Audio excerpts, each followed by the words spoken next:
All right, yo, what's up, guys? Everything sound good, loud and clear? I kind of have my mic set up on the side a little bit. Just want to make sure that the audio sounds good with the current setup that I have. Let me know if the sounds okay here.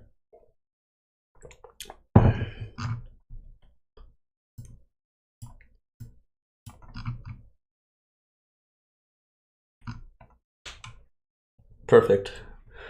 Awesome. So yeah, we're gonna have a discussion, guys. Go over some of the trades I took this week. As you guys know, it's no secret. You know, it's been a rough patch for me, to say the least. Let's see, choppy audio.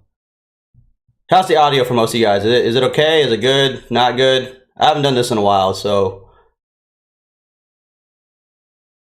yeah. Let me know if it's fine. I do have the mic away from my mouth a little bit here. Okay, cool. George says it's good. All right, if you guys have any issues with the audio, please let me know. I'm going to be paying attention to the chat because I really have no idea if it sounds good or not.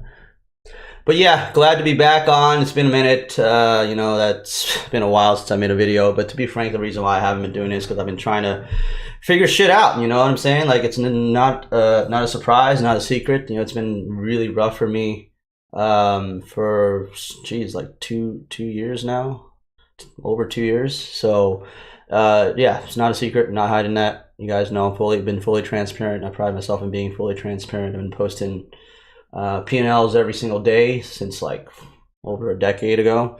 So, you know, I just want to go over some of the trades I took this week and have a constructive and open discussion. Maybe the end goal here is to not only help myself but help you guys as well. That way it's mutually beneficial and we both all learn a thing or two. So the first trade I want to talk about, obviously fresh in my mind, MTC. You know, in my opinion, like a lot of people said a bunch of comments on my Twitter post, and you know, some of them are valid. And I want to go over my thoughts. First of all, I think this is bullshit. I mean, look at this chart. But it says it all, right? This is the kind of market we're in. This is the kind of market that we're in, guys. It's the best way to describe it is it's just full of landmines. And the reason why I've been struggling so much is because this type of like price action didn't exist prior to not only 2021. I know a lot of people like to compare 2020 and 2021 and all that, and they're like, oh yeah, you know, Madaz only banked in 2020 and 2021. But little did they know I was already a 7-figure trader prior to 2020. So basically what I'm trying to tell you guys is that prior to 2020, the action was not like this. There was less traps, less bullshit, less no bounce turrets, less stocks that go straight up and you're short, you know, you can't get out, less of that, you know, halt scam bullshit that we saw on TPST a couple weeks ago. There's way less of that. So that's why I feel like this kind of market environment is just extremely dangerous. It's very dangerous to the point where I feel like I have to be extra careful, and I feel like I'm almost back into a corner because at what point do you realize, like, shit, like, what can I do here now at this point, right? But this is why we're having this open discussion. You know, there are people that are obviously doing well, and you know, I just want to talk about this. So MTC, right? Now, the thing that threw me off about MTC was a couple of things, right? We all know it's Chinese. That's a given. But the thing is, it's thicker float, 198 million float. So I was like, okay, well, it's a thicker float. It's probably not going to be able to rug pull that easily. It's not going to be manipulated that easily. So I figured, you know, thicker float, if I were to take a trade, like a long trade on the backside even, I'd probably have a chance to get out. So that's my thought process. And I was just thinking, like, man, you know, what's the worst that can happen? I get long at like 350. At worst, I probably get out 20-30 cent loss, and well, look what happened, right? So that's kind of interesting, but that was one of the things that threw me off about the thicker float. Somebody on Twitter posted the filing that said there was like massive amounts of convertible notes, so that's obviously a red flag. My counterpoint to that is just because there are like evidence of, like, there's evidence of dilution in the filings, doesn't mean that you know when they're going to execute, right? That's always been my counterpoint to people that are generally fundamentalists, is that, like, okay, that's great, you know, they have an ATM, they know they have warrants, they know they have convertible notes, whatever, right? But when they're gonna dump? like best example recently is TPST. TPST had like an ATM, right?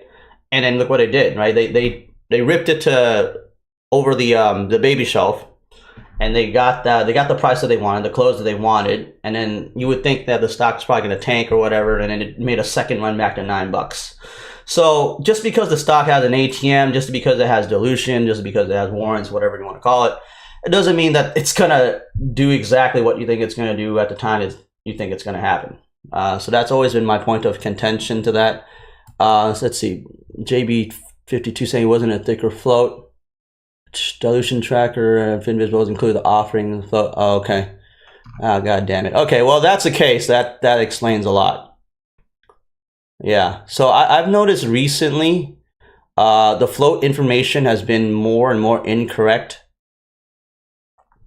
I don't know if you guys noticed that. I don't know if that's intentional. I don't know if they're doing that to just fuck with people. But I noticed that more and more often now, more often than not, that the float information has been at best inconsistent or just plain wrong, even on usually reliable sources like FinViz. FinViz is usually like 90% accurate for me. I usually cross-check with FinViz. Trader is usually wrong on that one, but FinViz is usually correct. Dilution tracker is usually very reliable as well. But I noticed that, guys. I don't know if you guys noticed that, but I noticed that float information has been a lot more frequently incorrect nowadays, especially with the reverse splits. So a lot of these stocks that have like reverse splits, like, you know, there was that one stock that had that reverse split, like locate fiasco. It was last December where like the locates were mispriced, and then it resulted in the stock getting squeezed to like $20 or whatever. And also happened on another stock like a couple months ago, I think. But yeah, I think there's a lot of shenanigans going on there with the float.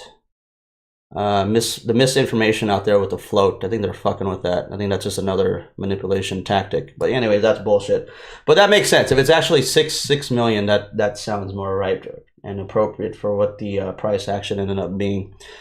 But anyways, yeah. So that was one thing that threw me off the float. I guess now I know. Fucked up there. Another thing was in the morning, it traded rather normally. So I was like, okay, you know, the stock's traded normally. I don't see anything out of the ordinary here. So I kind of figured it would trade normally later on, which is now I know is a bad assumption in hindsight. But if all you got was this part of the chart, you're like, okay, yeah, this stock's just trending, whatever, and this might be the backside or whatever. This looks like a normal trading stock. So I didn't think too much of it. That in addition to the incorrect thicker float information, I was like, okay, whatever. And then obviously I did this, and then people were talking about the dip buy was here around this $3, $3.30-ish area, which is correct. This is correct. This is absolutely the dip buy. You know, when the stock breaks out of the morning consolidation, this is an open range breakout.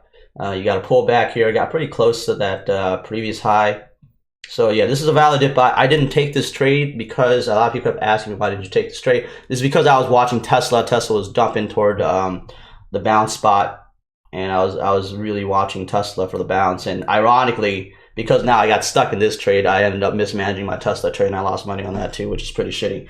But yeah, I missed this trade because I was watching Tesla as it was free falling below 220, 215, and so on. But yeah, this stock traded normally in the morning, and then it started breaking out. This is the only valid dip buy here, obviously in hindsight. Obviously, it went parabolic, and then this is where people said that you shouldn't have longed at max, and I agree. The bearish engulfing candle right here, this is what I call the wick back in the chat room. I completely agree. This is not a long. Once the stock makes a big parabolic move and it makes a bearish engulfing candle, a wick back candle at the top, it's not a long. My counterpoint to that is, yes, it's not a long. However, the stock still dropped a very significant amount. You would still expect that it would do some sort of bounce at some point. Like, there's no technical analysis. There's no pattern that you can use to be like, okay, this thing's gonna go from fucking $4 to $1, right? You know what I mean? So nobody's gonna say like, okay, yeah, I knew it was gonna go from 4 to 1. Like, come on, that's fucking horseshit. You know, like the best you can say is like, yeah, it's a bearish engulfing candle. It's probably gonna pull back further than you think. It's probably not gonna be a long near the top. It's probably gonna have a deep pullback. It's probably gonna be a reversal. That's valid. I agree with that. But you would probably expect at worst that it would probably bounce at this level right here around $3. This is your morning high of day. So that's my opinion. Obviously, you're allowed to disagree with that, but the only way you could have figured that they were going to dump it this hard was that you would assume that, yeah, they were probably dumping their convertible notes, wherever the fuck it was in the filings, dilution, basically. So, in my opinion, the only red flags here was, number one, the bearish engulfing candle. Number two, it's Chinese. Obviously, I didn't have the correct float information. And then obviously the fact that there's these more frequent infinite dump, no bounce turd type price action. So now my question to you guys is, how do you avoid this, right? Because at the end of the day, I'm just trying to not fucking lose, guys. I'm tired of fucking getting dumped on. I'm tired of fucking losing. These are brutal losses, not just in the amount of money that I'm losing, but just the way you're losing. It's just fucking brutal. Like, getting caught in this is just fucking brutal, guys. Like, it messes with your head, right? It's like, fuck, like, this stock was a great long, and then the moment I get in, I fucking get wrecked. So it's a shitty feeling. It's an absolute shitty feeling. And I'm just trying to avoid this, guys. I'm really trying to avoid this. So how do you avoid this? Like, sizing down, that's one, but sizing down doesn't prevent the loss, right? It just makes the loss smaller. You're still going to lose, right? So you can say, like, okay, avoid longing this candle, but I'm still going to have the temptation to probably long it here at 3. So you might say, like, well, you could try the long here at 3, which would have been awful, by the way, because you would have gotten stuck in this halt and open at like 250. But let's just say you try the long at like 3 something. You go in like 1,000 shares, 2,000 shares, small size, whatever, and it doesn't work. You just take the grand loss and you just call it a day. That's one approach. I'm just trying to be realistic here, right? Or you could just avoid it completely. You can make a general statement, like, avoid all Chinese tickers that might be a liquidation scam. But my problem with that is, like, Top was a Chinese ticker, and that thing ran to like $250. So you can't say, like, oh, all Chinese tickers are scams. You can't, like, overgeneralize and say all Chinese tickers are scams. I won't trade any Chinese ticker, because then you're kind of locking yourself out of a lot of opportunities as well. So that's my problem with this market, right? My problem with this market is there's no consistency. There's no, like, okay, this is almost always going to be the case. Stocks that are Chinese are almost always going to be a liquidation, no bounce turd, or, like, these stocks are always going to go straight up and straight down. Like, there's no pattern to that, because if that's the case, then it'll be a lot easier to read. But unfortunately, like, there's going to be stocks that behave normally, and there's going to be stocks that behave strangely. So that's my problem with that. So I'm just being honest with you guys. I'm not here to whine. I'm not here to complain. Exactly. It's fucking random.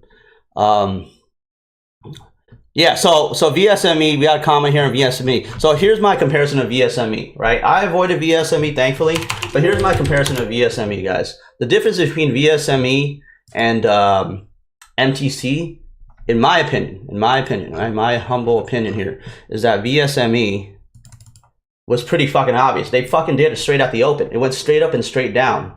Like, straight up, straight down. Like, you just know. Like, it's straight up.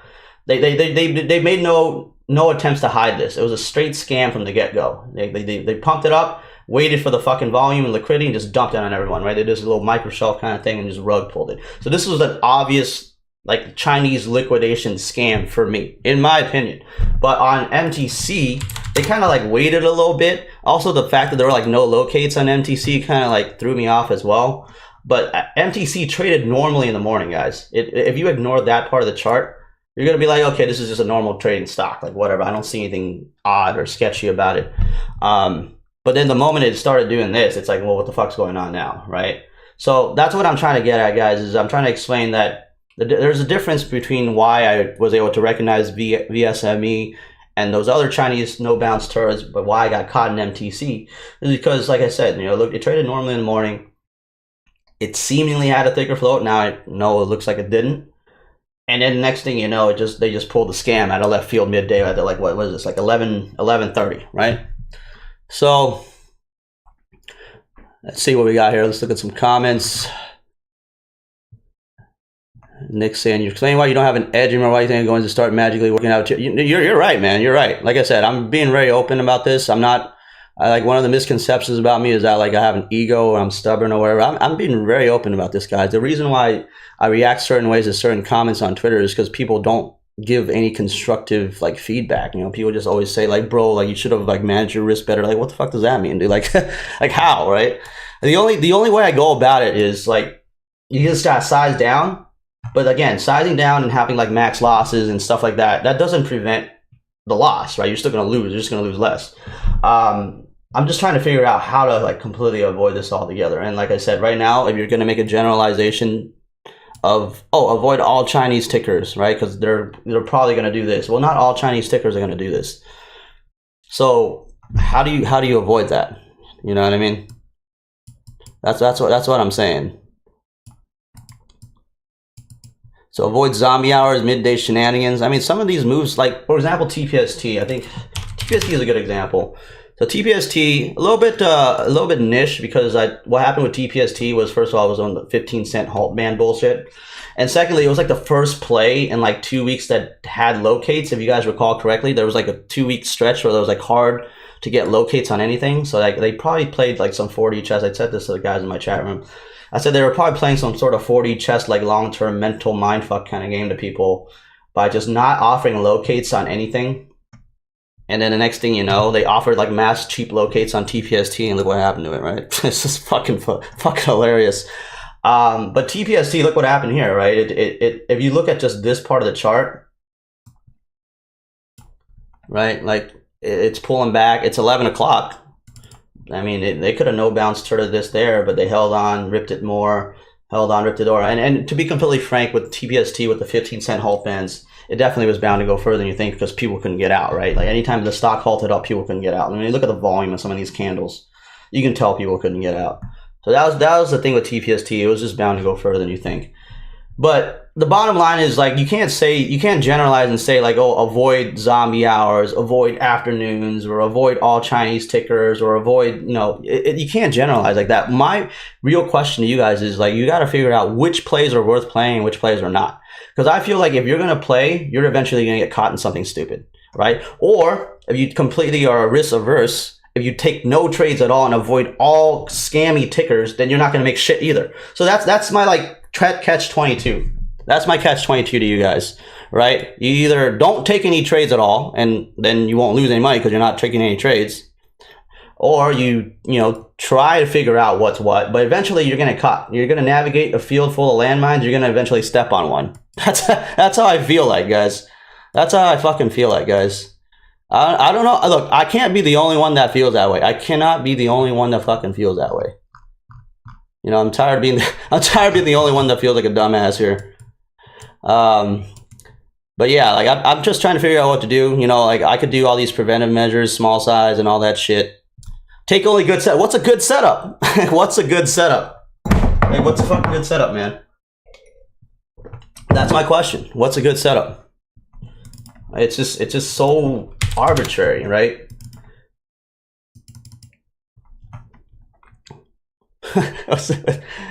It's like what's a good fucking setup, man?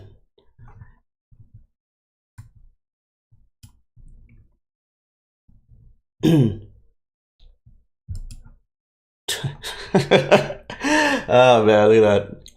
Yeah, I agree. Yeah, I agree. Take the opposite trade of me. That works. Look, man, like I'm just trying to figure out shit, man. It's fucking hard. I'm just grinding like everyone else. Let me look at some of the trades I took early in the week.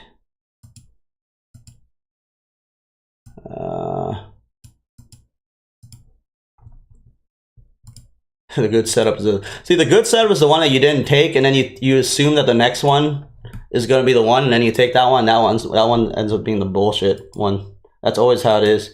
It's like, okay, well, I missed that one. I'm going to take the next one, and then the next one is the bullshit one. It's always like that.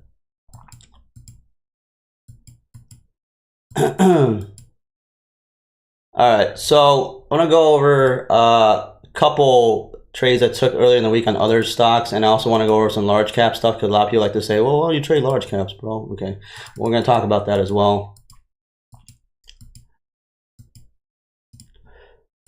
But yeah, any other thoughts on MTC? Like I said, at this point for me, it's just not long in this bearish engulfing candle, recognizing that it's Chinese. And if I do take a trade, I'm just going to go in with like fucking 2,000 shares or something. And if it doesn't fucking work, just take the $1,000 loss and just go back to bed. Fuck it. That's the only thing I can think of. And again, there was no locates on this for me, so I couldn't flip short and recover. Yeah, there's no A+ setup, only risk management. I agree. I fucking agree. Yeah, I'm still with Centerpoint. Yeah, sizing down is really the only way, guys, because it's almost like I had this discussion with Shia, like literally on the phone just 2 days ago, and I'm sure you guys are familiar with Shia, like you know, he's also known as the short sniper on Twitter, and I literally asked him, I said, bro, like, how are you dealing with this market? And, you know, and he agreed that it was bullshit, and a lot of big name traders are agreeing that it's bullshit. Like, I know Lucas, like the short bearer, he trades like half the fucking month, guys. He trades half the fucking month. And I was talking on the phone with Maya too. He was telling me that he literally just trades like 2 days a week, takes a full week off, goes play golf or whatever the fuck. And I still feel like a dumbass because I'm still trading every fucking day. But yeah, I was talking to Shia and I was telling him, man, dude, I literally feel like I'm waking up and I'm showing up to trading and I feel like I'm trading not to lose. Like in the past, I showed up with a winning mentality. I showed up and I said, I'm going to come here and I'm going to win. Like I come here to win. Right now, I feel like I'm coming here not to lose. And it's like, it's a terrible mindset, man. It's like a loser mindset. And I'm telling him, like, bro, like, how do you deal with that shit? Because I feel like I'm just navigating a field of landmines. I'm just trying not to fucking blow up, like figuratively and literally. So he gave me a pretty good analogy. I first told him the analogy that, you know, if you were the coach of like, you know, your team and you're leading your team out to like the Super Bowl or some shit, like, would you tell your guys, all right, guys, let's go out there and not fucking lose? Like, you wouldn't tell them that, right? You obviously you want to tell them that you go out there, you're going to play to win. So my mindset has always had to have the winning mindset, but unfortunately it's just not working or applicable in this environment.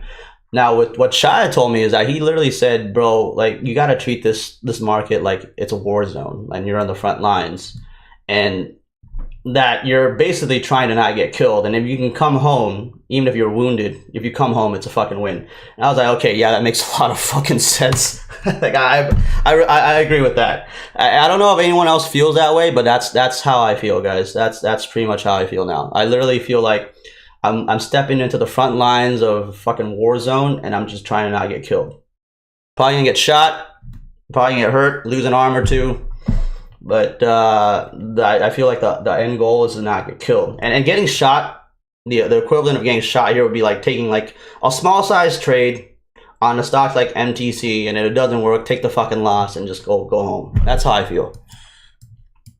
That's how I feel. I don't know if anyone else feels that way, but that's exactly how I feel. So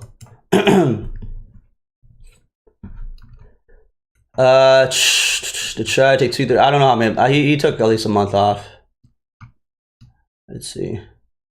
Yeah, I agree with a lot of things you guys are saying. Believe me, I believe a lot of things that you guys are saying.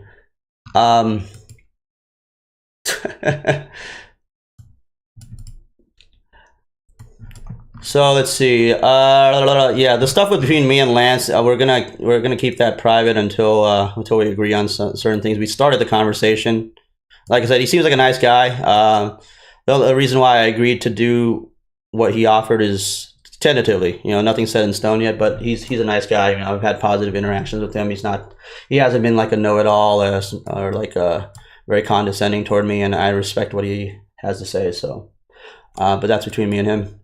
How is Jin doing it? I don't know the guy personally. I've never talked to him, but one thing that's a weak point of me is that I cannot trade like 5 tickers at once. So maybe Jin's just a fucking freak when it comes to multitasking.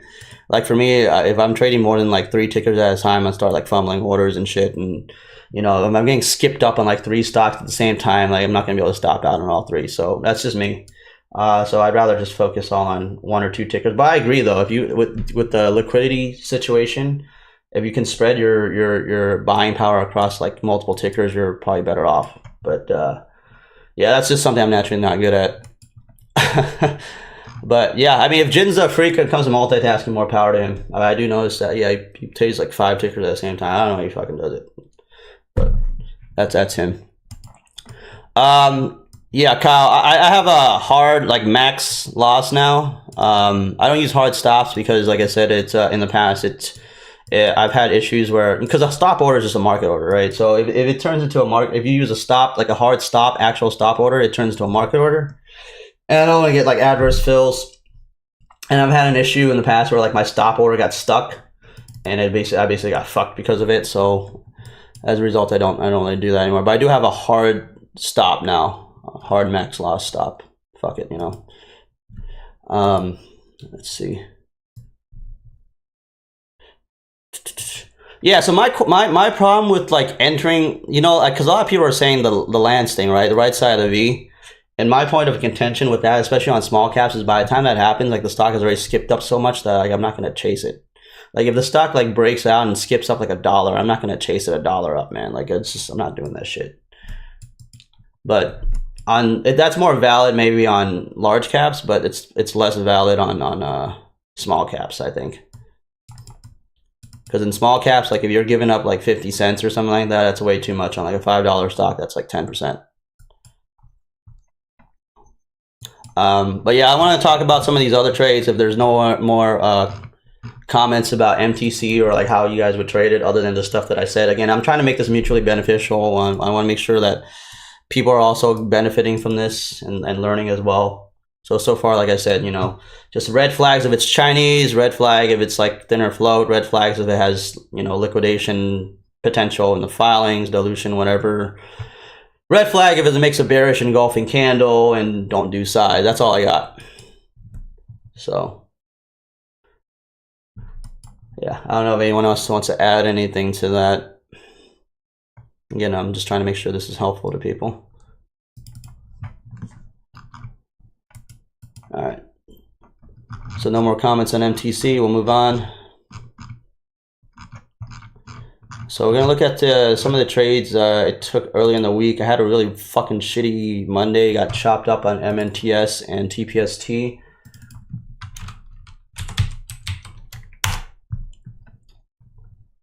Yeah, look, like I said, the risk management thing is the most common thing I get told, but it doesn't solve the problem, right? It just makes your loss less. That's my biggest point of contention with that, right? Like risk management is needed, yes, 100%, but it doesn't solve the problem. If you take a losing trade, you're still gonna lose, right? Like if you're getting stuck in a scammy stock, you're still gonna lose. And again, the only other flip side of that is just completely avoid scammy stocks, but then you're also, you know, taking a lot of opportunities away from you as well. So that's the catch-22 again. But anyways, yeah, TPST. This is what happened with me on TPST. So TPST, you know, I shorted this pop. I was fine in the morning. I'm usually up in the morning, guys. Like I'm usually like up like whatever, grand, 2 grand, 3 grand, whatever in the morning. And then I got caught in this grind back short, whatever, stupid move. But this is a trade that fucked me because this broke out over highs. And I went long here and I got caught in this dump just to see it go up higher later. This is fucking bullshit because like this is basically a micro shelf in hindsight. And yeah, I went long here, and I want to know how you guys avoid this shit. I want to know how you guys avoid this shit, because if you look at MTC, right, and then if you look at this part of the move, right, MTC, right, you look at this part of the move, did a little speed bump here. You see it easier on the 1 minute chart, right? It did a little speed bump here, right? So in theory, right here, it could have technically, let's see, let me get this pen thing going here.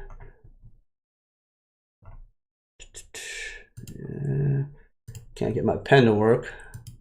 But anyways, it could have went down. It could have went down from here, right? It could have went up and then down, right? It could have went, fuck, let's see. I can't get out of this shit. Whatever. Anyways, it could have went down, right? It could have went down right here, up and then down. So my thought process on MNTS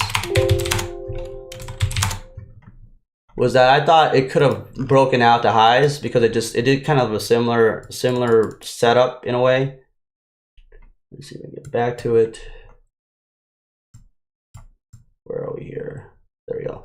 All right, so right here, right? I thought there was a chance it could have held this level and went higher, right? That's my thought process. But look what happened here, guys. I went long here. I got fucking rugged like fucking 60 cents. I ended up losing like 9 grand on that trade. Fucking bullshit. So what do you do in this situation? What do you fucking do in this situation? So my thought process is, if it doesn't make the move in a certain amount of time, get the fuck out. What do you guys think? Like, if it doesn't fucking make the move in like 10 minutes, get the fuck out. You know? That's my thought process. I don't know.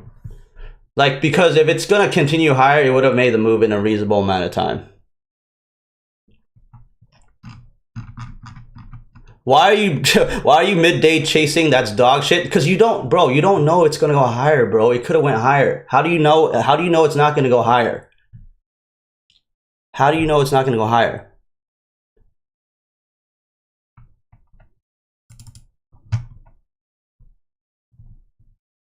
If this is all you know, if this is all you know, right? You don't have this candle, right?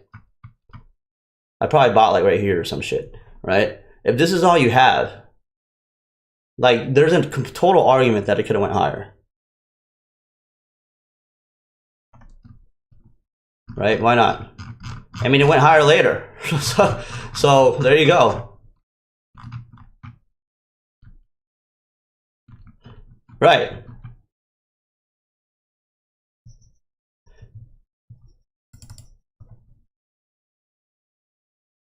So my thought process again is, if you're in long here, I think this is a completely valid setup, right? If this is all you had, this is a valid setup, right?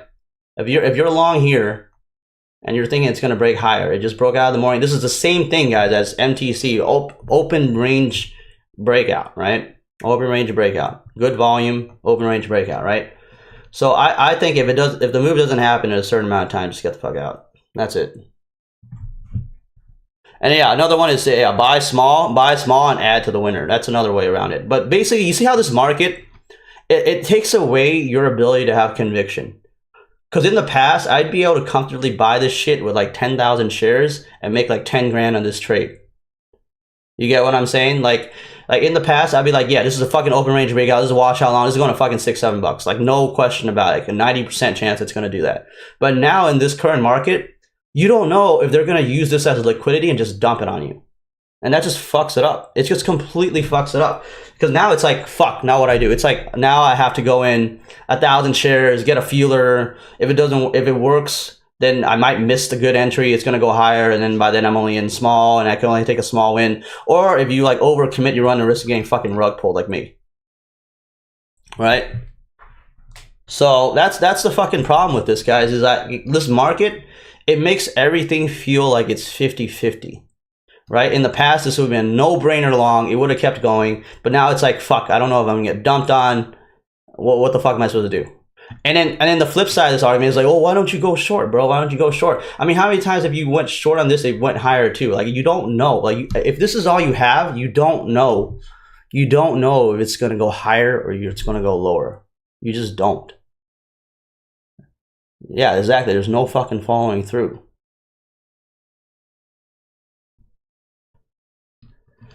So yeah, I mean that's the problem, you know, not knowing where the fucking liquidity is. And yeah, my only thing is like, I would wait, get in, and if it doesn't make the move in like 10 minutes, I'll just get the fuck out or reduce size or some shit. But at this point, it's kind of hard to avoid this unless you just, again, it goes back to just going in smaller. That's all you can really do. Go in smaller. Eventually you're gonna get caught in something stupid, guys. You're gonna get caught in something stupid. Like a lot of people would say, like I said, you can short this, but there's gonna be some stocks that go higher from that move, right? They consolidate, trap some shorts here, and then they go higher.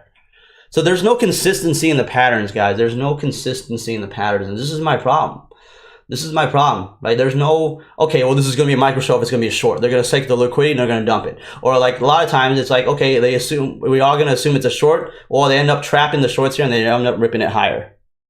So like it's, you see the problem here, guys? Like I hope I'm making sense to some people that like the market now forces everything to be like a gamble. It feels like a gamble. it feels like, okay, like it might be a short, it might be a long, whereas in the past it was a clear long versus a clear short. That's how I feel. All right, you know what I mean? So the only way about it is just, yeah, go in small and just get the fuck out if it doesn't work. It's just bullshit, though. It's just fucking bullshit.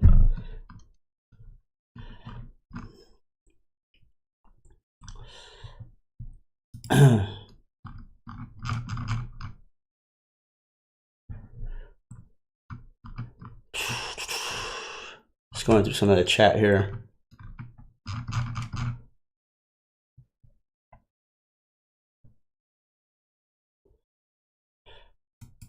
Appreciate the kind words overall, guys. Appreciate it.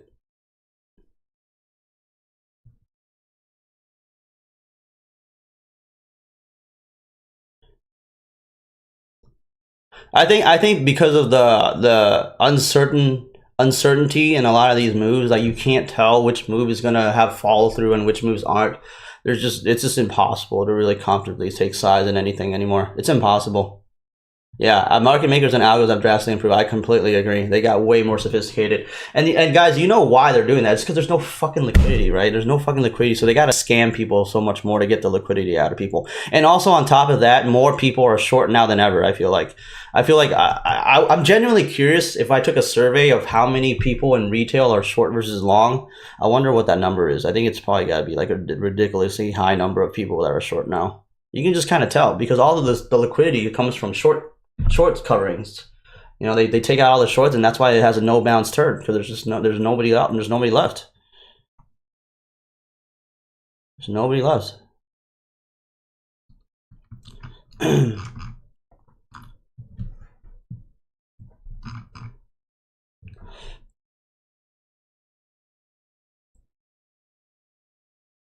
Yeah, most people are short bias, I agree. But yeah, guys, I mean, you know, yeah, appreciate some of the comments. Just, yeah, just trying to think of solutions, man. I'm just tired of this shit. I'm just tired of this shit, guys. I'm just so sick of this shit.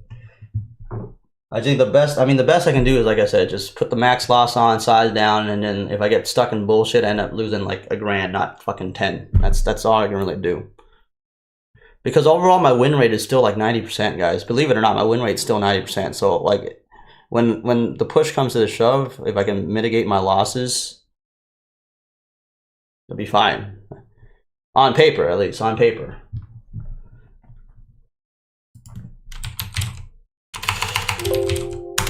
Alright, TPST. So TPST was another stock I traded that day. I got chopped up on this one too. A lot of fake breakouts. It was, which day was it? 16. So it was this day. Yeah, I got chopped up on this one. I bought long too early right here, and I got dumped to here. Should have waited. That was my fault. Went long around like 6, and then it dumped to like 580 or some shit. So yeah, that was pretty stupid. That one's on me. I knew it was gonna be a long. But here's the thing, though. You see this fucking candle, right? A lot of people might say that this is the same bearish engulfing candle or whatever, right? This is the same bearish engulfing candle that would trigger the backside no bounce turn, right? You see what I'm saying?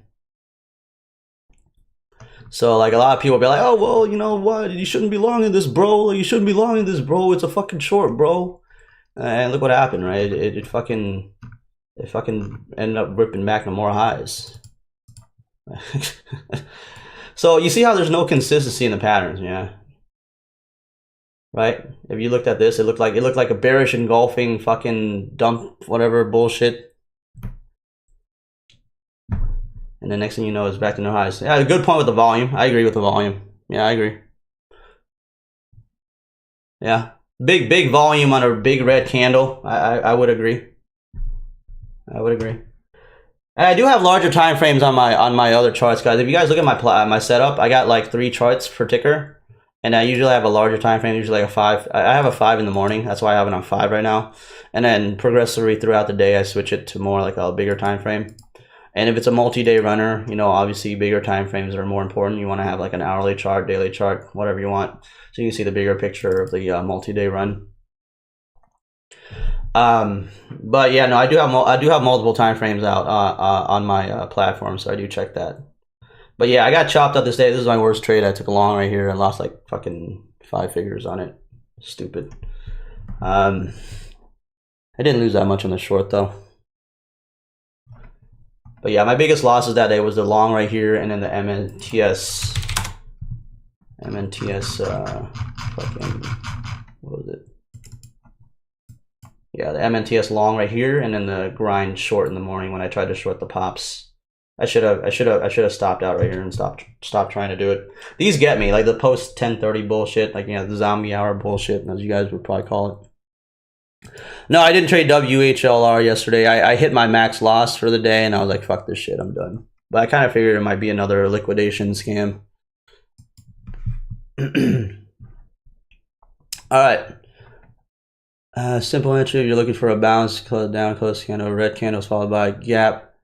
What's up? What does FVG stand for? Not sure what FVG stands for.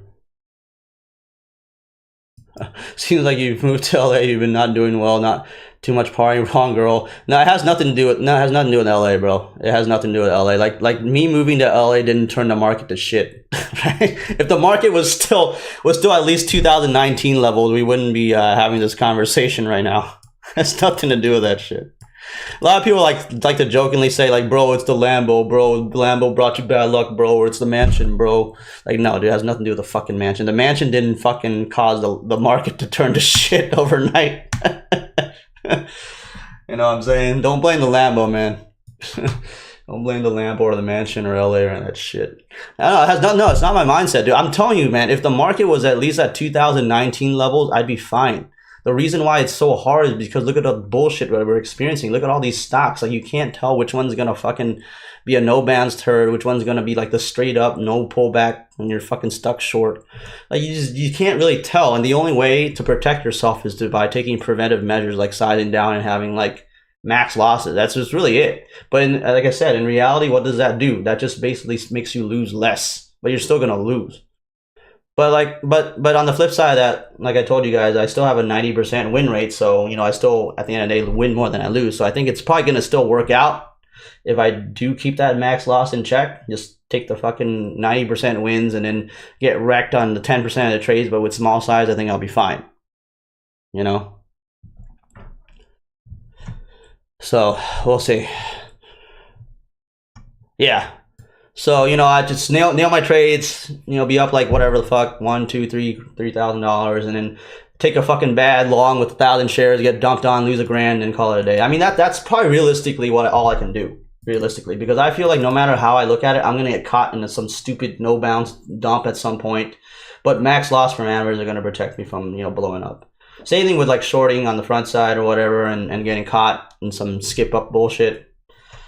It's gonna happen, man. It's gonna happen. As much as you try to avoid it, as much as you're aware of it, you try, you know, that shit, you're gonna get caught at some point. Pretty sure you short the wrong pop, it skips up into a halt. Next thing you know, it gaps up like fucking a point, 2 points on you, and you're just fucked. So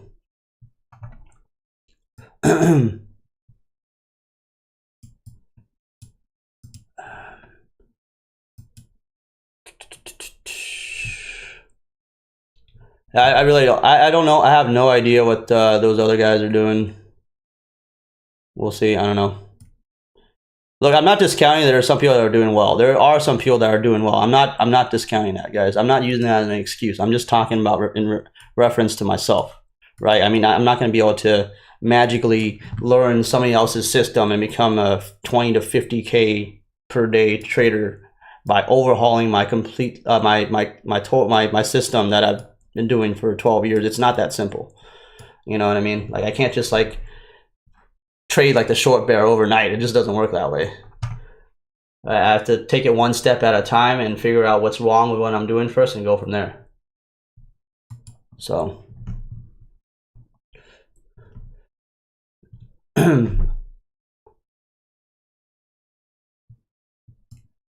yeah, these are support and resistance lines. Some of them are probably obsolete because I haven't really been trading MNTS or TPST anymore. So like, I haven't deleted some. Like, you could delete this line, for instance. You don't need it anymore. Like, some of these lines are like obsolete. I haven't deleted them. All right, guys. So I want to talk about the large caps as well, because that's another space that a lot of people try to trade as well. And I feel like there's still a lot of tricky stuff with large caps as well. It's not that simple. A lot of people say like, "Oh yeah, trade large caps, bro. Trade large caps." Look, I've been trading large caps since forever as well. It's not like I only barely started trading large caps. As you guys know, I made I think $4 million trading Tesla between 2019 and 2021. So I've definitely been observing large caps, and I do notice the same shenanigans on large caps, guys. I notice the same shenanigans on large caps. Liquidity starve, price action, like a lot of fake outs. So this is Nvidia. So I got chopped up on Nvidia pretty bad on I think it was Wednesday or some shit. Yeah, Wednesday. So I got chopped on Nvidia pretty bad. Lost like 7 grand on this shit. And here's why, right? So you have your pre-market high. So if you only have your pre-market chart, you're probably going to plot these levels, whatever, right? And you have your pre-market high right there. And then you see all these like liquidity hunts right here. Look, 1, 2, 3, 4, 5. Like, you see how they're stopping out people right here? A lot of fake outs. And I knew going into the day, because Nvidia was in like a really nasty downtrend. It dumped really hard. On this day, I think this is the day they had like bad news or some shit. I think it was some China bullshit. And their daily chart is looking pretty ugly, right? Like with most large caps, a lot of stocks aren't looking too hot, right? Bad breakdown below 430, and it looked like it was going to 410. I had 418 drawn as well. I knew it was going to go below 420, right? So that was my thesis on Nvidia. It was just a bad looking chart overall, and it was going to go down. But the problem was it just kept chopping me up, guys. Like every single time. And this is my problem with this, right? Say you take a short right here, and stock's going in your favor. If it rips right here, you're going to get stopped out. You're going to get fucking stopped out, right? Like a lot of people are like, well, why don't you just hold it, bro? Like, what if it just kept going, right? Then if I didn't respect my stop and it goes to like fucking 435, 436, 440, I'm fucking wrecked. So this is a catch-22 here, guys, dealing with these liquidity traps. And I'm sure I'm not the only one that's dealing with this, right?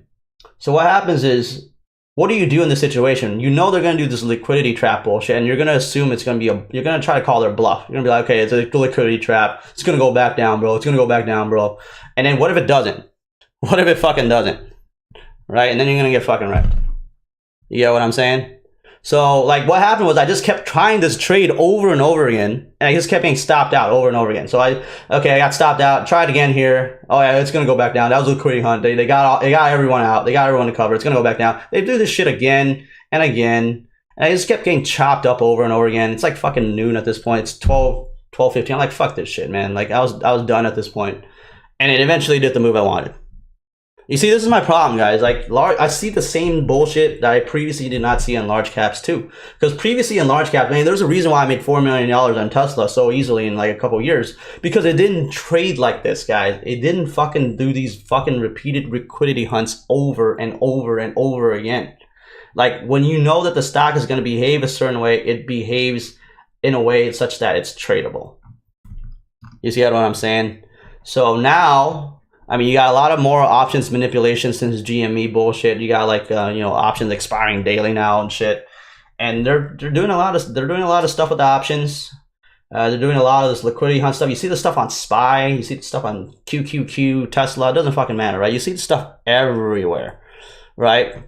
So again, you see all these liquidity hunts over and over again. They're just like stopping me out over and over again. I can only take like fucking, if I'm in 1,000 shares in Nvidia, like I'm stopping out. I'm losing like $1,000 every fucking time. Like, it's just way too much, man. Like, you get stopped out 4 times, that's $4,000. Like, fuck this shit. I'm not gonna keep trying this, So at the end of the day, it did what I wanted it to do, and then obviously, yeah, I couldn't really take advantage of it at that point because I had already taken so many hits earlier. Like, I couldn't trust the stock anymore.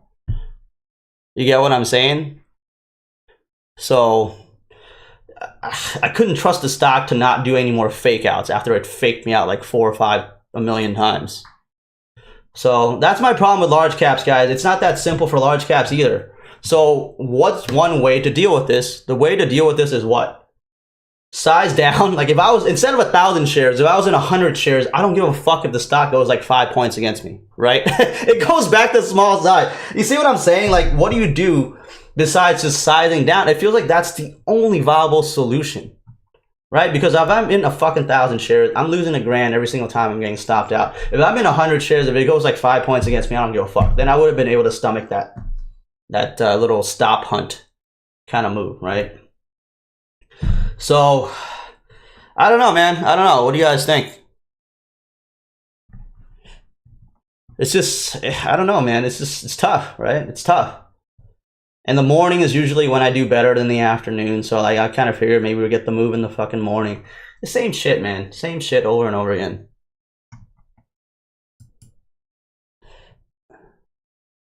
Exactly. So that's the flip side of that. If you size down super small, then you have to be willing to accept making less. That's just how it is. Look at the close candle at 10 a.m.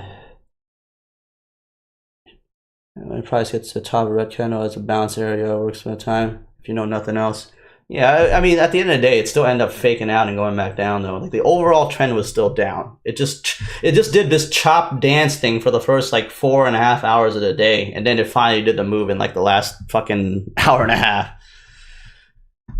So it's tough, man. It's tough.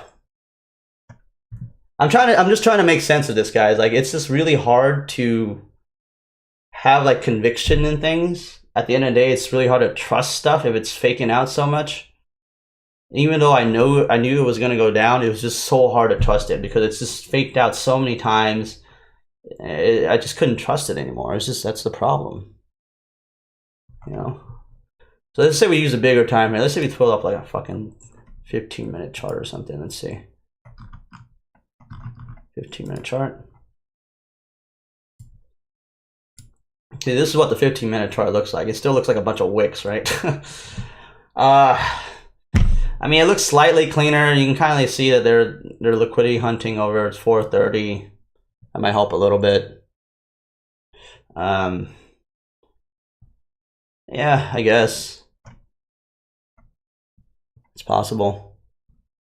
My 90% win rate is this year.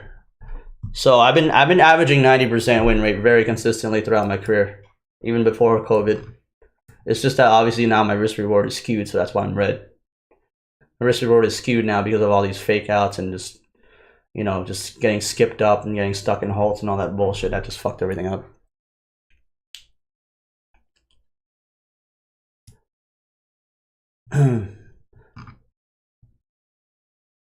Yeah, Gagan Kumar, go ahead. You can email me that video. Just send it to me, max@madazmoney.com. Opening high on previous day was better resistance. Yeah, I agree. I agree with that. I agree with that. Nonetheless, it's still chopped around though for like 4 hours. That's the problem. Like, how much patience can you possibly have on this? Just staring at this thing chop around for 4 hours. That's another thing that just fucks with you, you know. Yeah, so yeah, so that's NVIDIA. I got chopped up. I'm not gonna sugarcoat it. I got fucking chopped up on this one, and then by the time the real move happened, I just didn't have the confidence to hit it with the same size I did in the morning, so I just ended up making peanuts. So that's NVIDIA. Tesla, kind of the same thing. Let's see.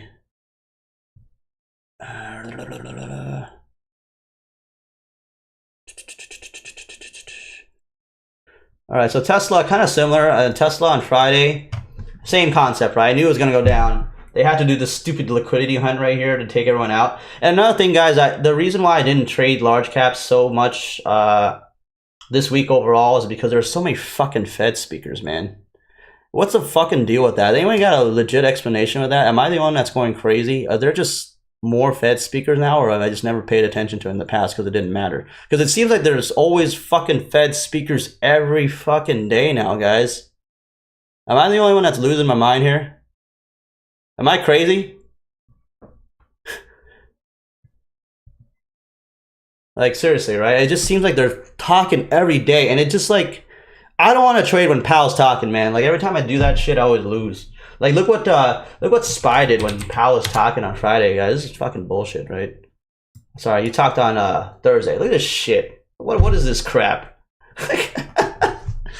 Yeah, I'm like, nah, dude. I slept through this, man. When I knew Powell was talking at 12, I'm like, nah, dude. I'm not touching this shit, and I'm went to sleep. So I slept through all of this, and that was great. Like, what is this crap, man? But yeah, I just want to make sure that I'm not losing my mind here, that like they're not talking more than they're normally used to, because I've been trading for 12 years and I never noticed the Fed talking this much.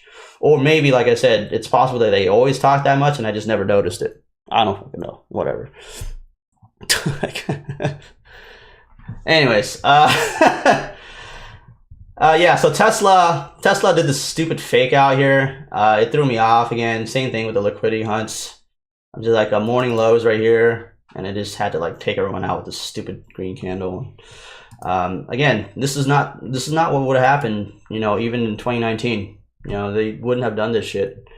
Another one of the sketchy moments is like they kind of rip it up over the highs for a little bit, and they kind of keep it there for several candles, and then you're like starting to get really sketched out, and it might go higher, and then you stop out.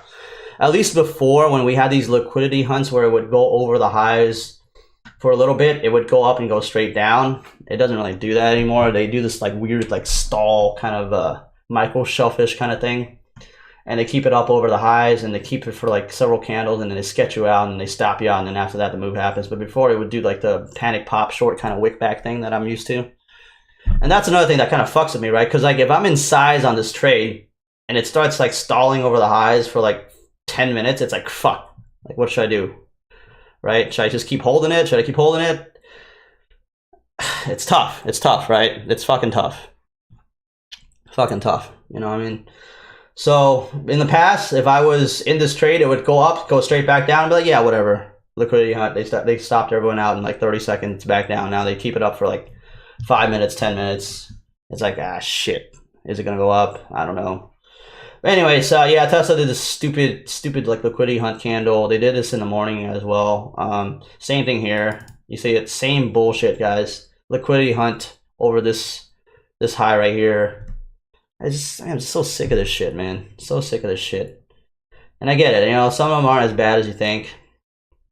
They were also liquidity hunting to the downside. You can see right here. Look at this shit. I ended up fucking up this long. This is where I got stuck on MTC and ended up selling my long on Tesla. And I missed a bounce. But you see what they did here? They formed a low right here, and they liquidity hunted everyone right here below 212, which was the daily level. So everyone was expecting, including myself, I was expecting the bounce to happen at 212, which was here, the low of this candle. 212.36, the low of the candle on August the 18th. And they broke it below 212 to 210 just to take that liquidity. And then they bounced it afterward. So you see the name of the game here, guys. You see the name of the game. They're just taking the liquidity from everyone. Look at this shit. Liquidity hunt. Over and over again.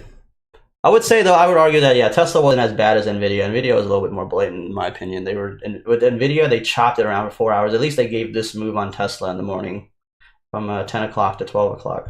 That's at least something better. But, yeah.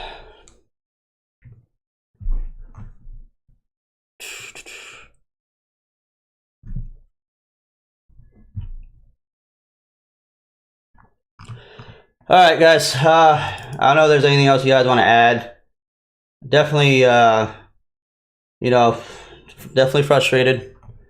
Definitely feel like, you know, there's a lot of fake outs. It's just overall, it's just hard for me to trust anything.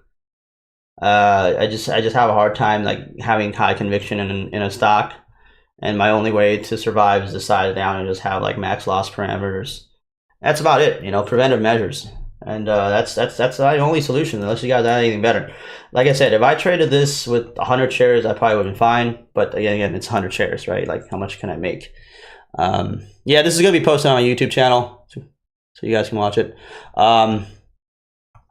Yeah, I mean, overall, like I said, I'm just trying to figure shit out. You know, I'm just trying to wrap my head around these fake outs.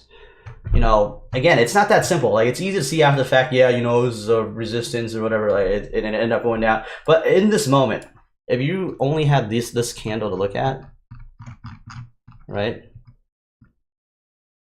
you might think that it's gonna fucking go up. It's this candle right here, right? like right here, you might be like, if you're short from here, this first candle, and you're looking pretty, like you're short from fucking 217, it goes down to 214, or you're like, okay, this is gonna go down to 212, 210, whatever, and you're thinking like, yeah, you're gonna get the move, and then it starts doing this shit, right? It starts doing this shit, and you're thinking like, okay, yeah, liquidity hunt. Assume a liquidity hunt, it's gonna go back down, which it did, granted, but sometimes it does this, and it just keeps going. So you can't assume. You have to respect your stop. You have to respect your stop, right? So if you don't respect your stop and you kind of let it go a couple extra points further than you think, you end up just losing more. So like, what do you do in that situation? Do you stop out? Do you wait, get back in? You size down so you can stomach the move? Those are the only options that I can think of, right? If I'm in small, then if it goes up to 219, who gives a fuck, right?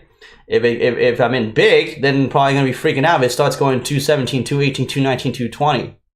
So that's the problem. So whether or not you can actually call that bluff or have the balls to do so, and then run the risk of it going higher, going beyond your stop by a couple extra points, that's tough, man. That's tough. You know what I'm saying?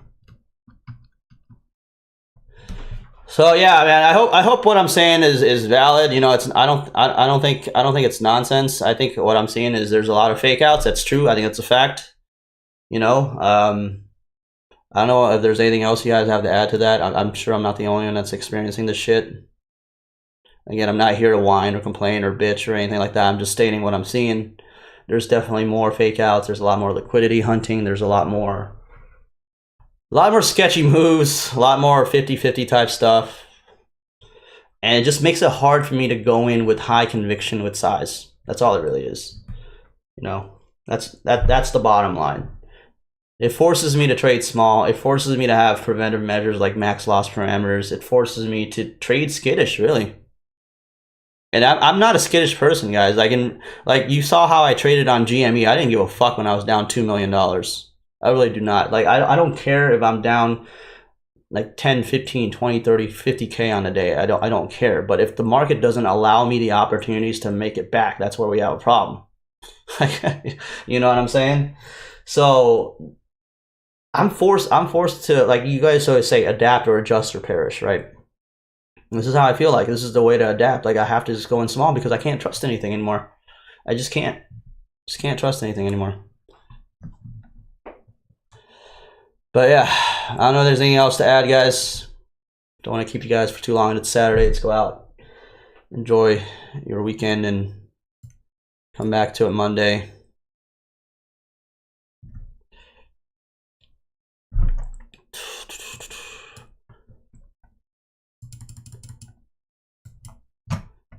Any final thoughts?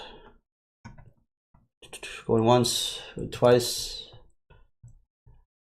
All right, guys. Sounds good. Thanks a lot for joining, guys. Appreciate everything. Appreciate you guys coming. Hopefully I made some sense. Maybe I did, maybe I didn't, whatever. But hopefully you guys benefited from it. Thanks for spending an hour of your day on Saturdays to just chat, hang out. It's good to see you guys. It's been a while, right? Go. Cheers.